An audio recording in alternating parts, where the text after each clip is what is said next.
Olá, sejam bem-vindos. Meu nome é Silvio Celestino e você está no episódio número 159 do podcast do canal O Executivo.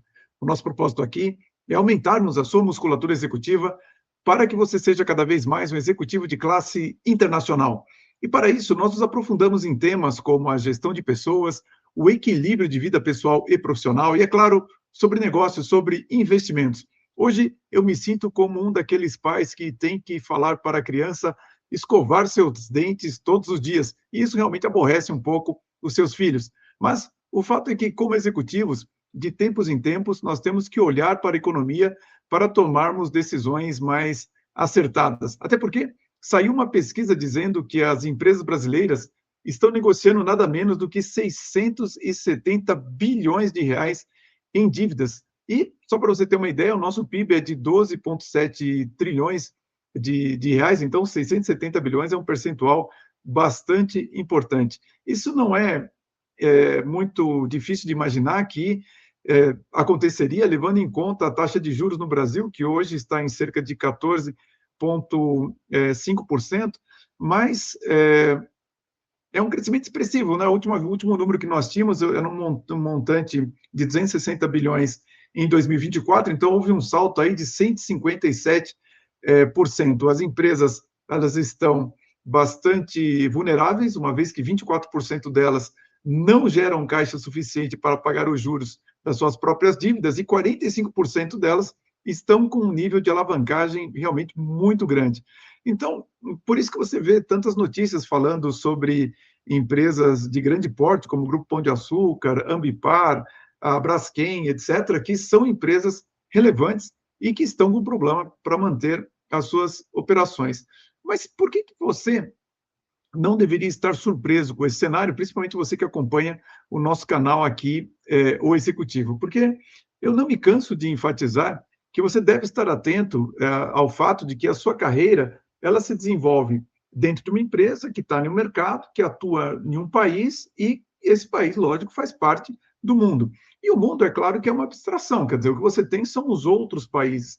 E dependendo da métrica que você utilizar, você vai ver que os Estados Unidos representam hoje de 25% a 30% da economia mundial. Então, quando eu falo para você olhar para o mundo, de certo modo, o que eu estou querendo enfatizar é olhe para o que está acontecendo nos Estados Unidos, porque apesar de você ter economias muito fragilizadas ao redor do mundo, em países importantes como a China e o Japão, os Estados Unidos, com certeza, é o país mais relevante para você acompanhar, porque qualquer coisa que acontecer lá, provavelmente em algum momento vai afetar a nós aqui no Brasil. E isso é o que eu acho que está acontecendo, independentemente, nós temos todas as mazelas brasileiras, esse problema fiscal, a taxa de juros muito alta. E como eu sempre alerto, né, nós como executivos, nós não temos tanto tempo assim para ficar olhando a todo instante como que está a economia. Por isso que eu sou um pouco crítico com relação àquelas pessoas que dão muita ênfase ao que aconteceu no dia especificamente, números do dia, porque como nós não temos tempo de ficar olhando a todo momento para isso, como executivos, é importante muito mais você olhar para a tendência do que está acontecendo. E para isso, para quem já me conhece, eu uso muito a venda de caminhões pesados nos Estados Unidos como indicador principal, uma vez que apenas para aqueles que estão vendo pela primeira vez, eu vou repetir aqui o que eu sempre digo: se a economia estiver funcionando bem, o que acaba acontecendo é que você tem uma grande movimentação de mercadorias de lá para cá.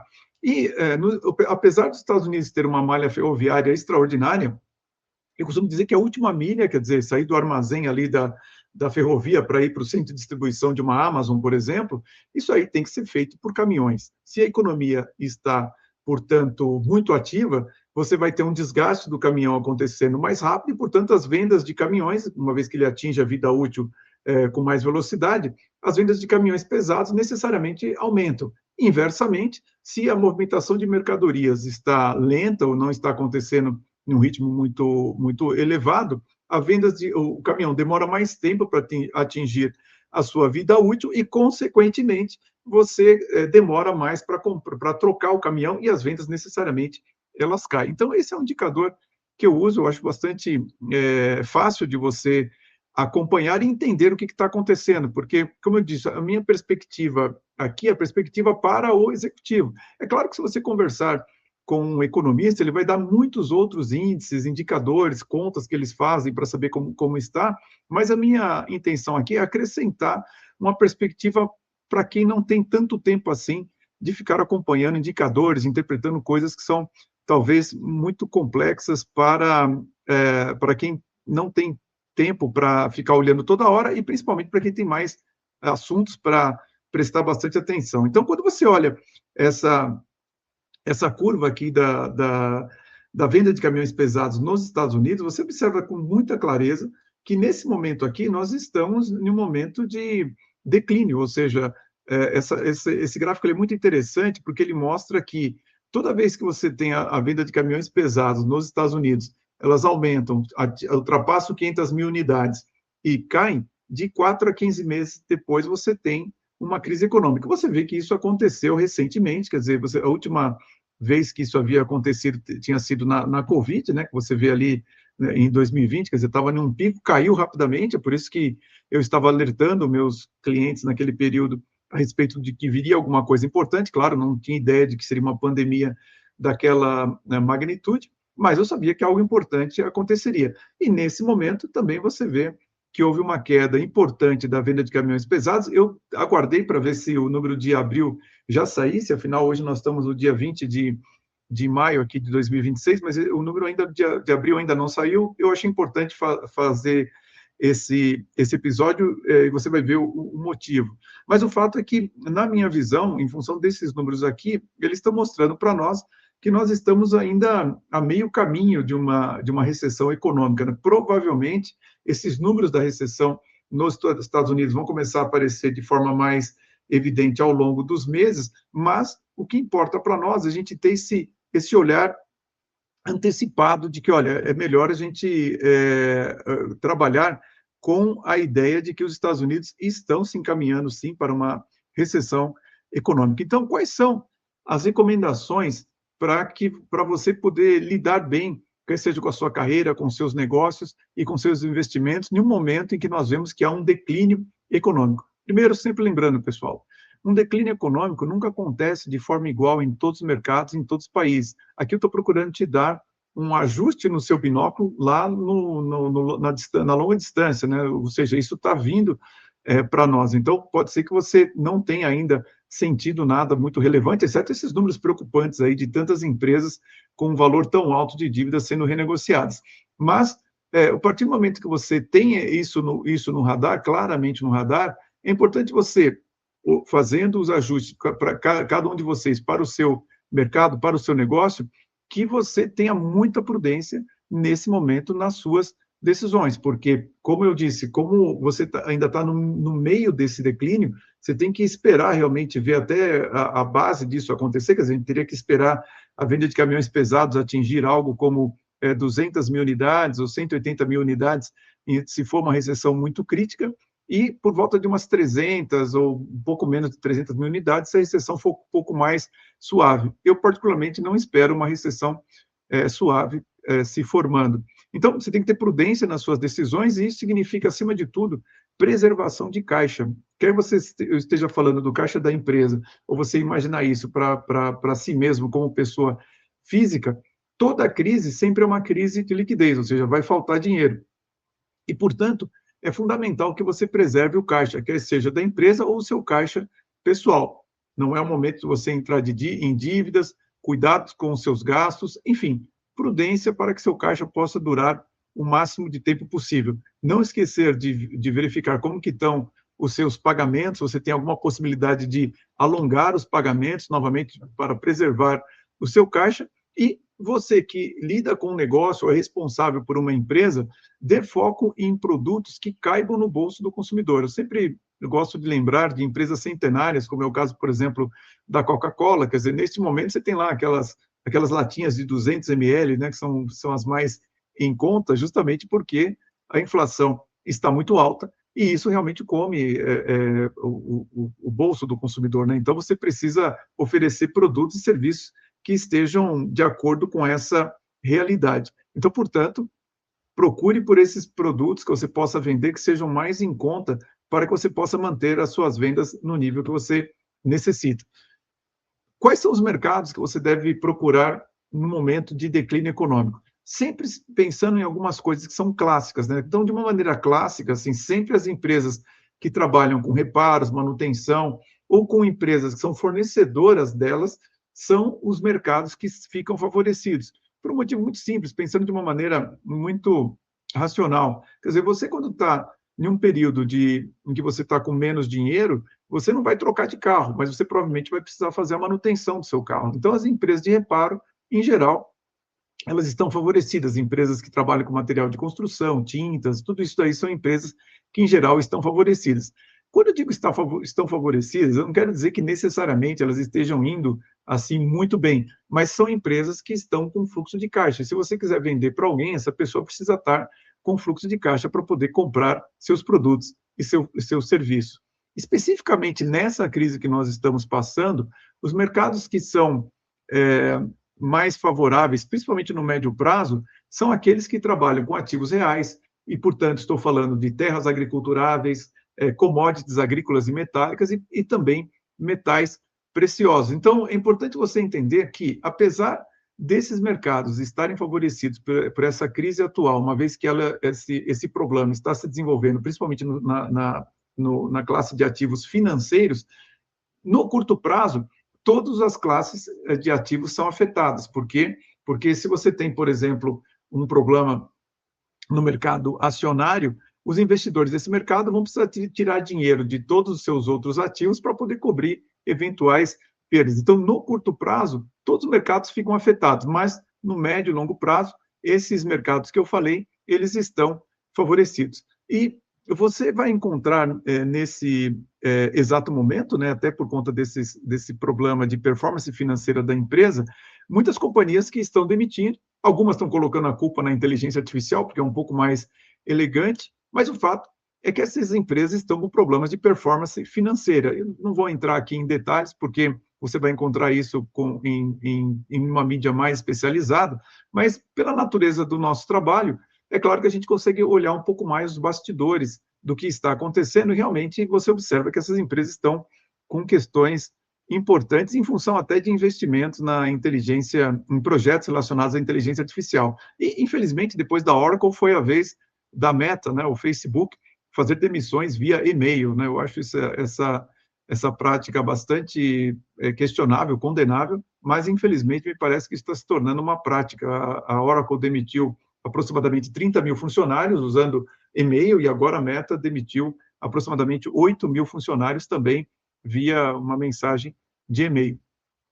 Eu continuo com dúvidas com relação ao retorno desses investimentos em inteligência artificial por parte desses grandes grupos, tanto pelo fato deles fazerem aqueles investimentos circulares, né? Então a NVIDIA investe na OpenAI, que compra produtos da NVIDIA, quanto também a questão de energia para rodar tantos data centers ao redor do mundo. Então, isso são questões que a gente somente vai ter uma resposta ao longo do tempo. Eu vi recentemente que a OpenAI está em vias de fazer o seu IPO, então, independente do que vir a acontecer, com certeza a gente não vai conhecer exatamente a realidade do que está acontecendo nesse mercado até que esse IPO aconteça.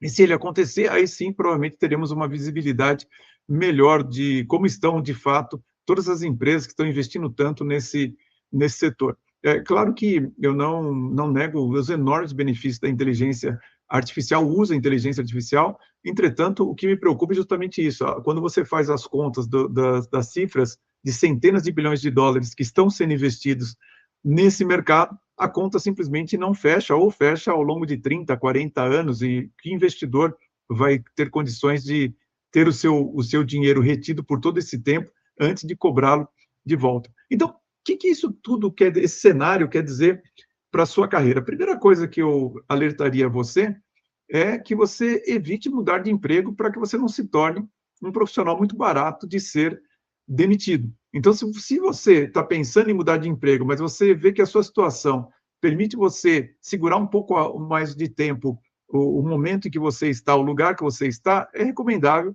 porque, de fato, quando você muda de emprego, você acaba se tornando um profissional barato de ser demitido, e isso não convém para a sua carreira. Agora, se você está em uma situação que você realmente tem uma boa oportunidade, não aguenta mais a empresa que você está e prefere mudar, então veja o que é possível você fazer, principalmente num contrato inicial, você executivo, se você pode ter alguma cláusula que assegure o seu emprego por pelo menos um ano e meio, melhor dizendo, uma vez que esse é mais ou menos o tempo que essa crise deve demorar para se desenrolar, a gente já está entrando num estágio final da crise, e, em geral, o estágio final da crise ele é um pouco mais rápido do que todo esse primeiro momento, que as coisas acontecem de forma muito lenta, e é por isso também que não vale a pena para nós executivos ficarmos necessariamente acompanhando minuto a minuto o que acontece na economia. A tendência, gente, como eu te mostrei, a tendência de declínio é isso que está acontecendo, então isso é suficiente para a gente tomar as decisões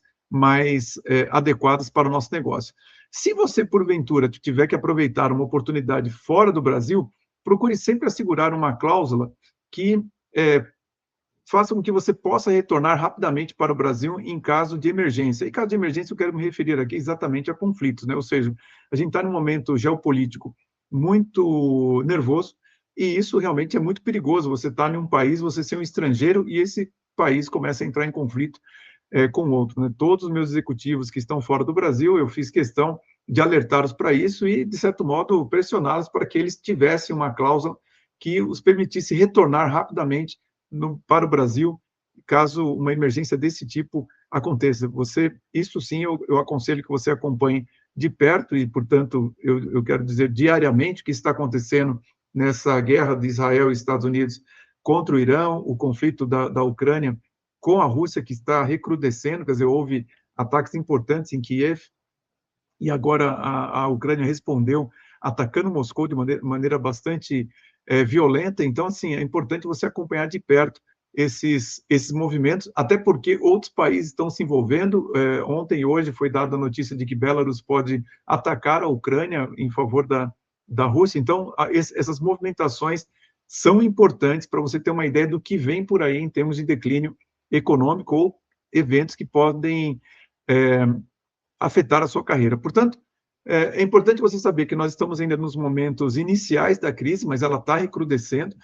Eu, pela natureza do meu trabalho, eu atendo alguns setores, como a indústria automobilística e algumas instituições financeiras, que são mercados que necessariamente precisam olhar no longo prazo. E ambos concordam que estão sentindo suas vendas serem impactadas por essa crise, e vamos dizer assim, os indicadores iniciais estão acontecendo nesse momento em maio. Então, eu diria que aquilo que nós estamos vendo nas vendas de caminhões pesados lá nos Estados Unidos começa agora, nesses grandes grupos, a ser sentido realmente nas suas operações. Se nada, portanto, for efetivo para reverter esse cenário, ele deverá, portanto, continuar nessa marcha de declínio. Então, a gente tem que tomar um pouco de cuidado com o fato de que nós estamos num período eleitoral. Eu mesmo fico aqui do lado da cidade de Jardim, e hoje teve uma manifestação de estudantes contra o Tarcísio aqui em São Paulo, pararam ali a Avenida Cidade de Jardim, imagino que estão indo na direção do Palácio dos Bandeirantes. Então, período eleitoral, período de confusão, não só apenas no Brasil, mas também nos Estados Unidos. Então, o que você tem que tomar cuidado no período eleitoral? É que você vai ver muitas notícias desencontradas. Porque, de um lado, você tem a realidade acontecendo, quer dizer, as tendências desses indicadores que nós mostramos, e que eu vou aprofundar, aliás, aproveito para dizer aqui para você, na nossa Conversa Controversa, se você está assistindo o nosso podcast pela primeira vez, a Conversa Controversa é a sessão do nosso podcast em que nós falamos de temas um pouco mais polêmicos, e nós não queremos deixar na plataforma aberta, então tem um link aqui para você se inscrever e assistir a Conversa Controversa, não só desse episódio, mas de todos os outros 150 episódios anteriores. E, como eu dizia, você vai ter algumas notícias desencontradas, porque se nós estamos num período eleitoral no Brasil e nos Estados Unidos, é claro que ambos os governos vão fazer de tudo para não mostrar alguma coisa que possa manchar a sua imagem perante o eleitor. Então, tome muito cuidado com as notícias, procure observar as suas fontes para que você tenha uma visão bem clara a respeito do que está acontecendo. Por isso que eu falo tanto da tendência, porque independentemente do que esses governos vierem a mostrar para nós, a tendência realmente é de declínio, e isso você tem que levar em conta para tomar as decisões, quer seja nos seus negócios, mas também nos seus investimentos, e, é claro, na sua carreira. Pessoal, esse foi o episódio de hoje. Eu quis fazer um episódio bem curto, porque eu sei que esse tema a maioria das pessoas cansa de ficar ouvindo. Conte comigo para te ajudar a manter uma clareza a respeito desses acontecimentos. Semana que vem, 19h30, mais um episódio do podcast do canal O Executivo. Você é muito bem-vindo. Um grande abraço a todos e vamos em frente. E eu começo a conversa controversa respondendo a seguinte pergunta: o que os bancos, inclusive os bancos centrais, estão fazendo com o dinheiro deles? E para começar essa resposta, eu alerto a você que os bancos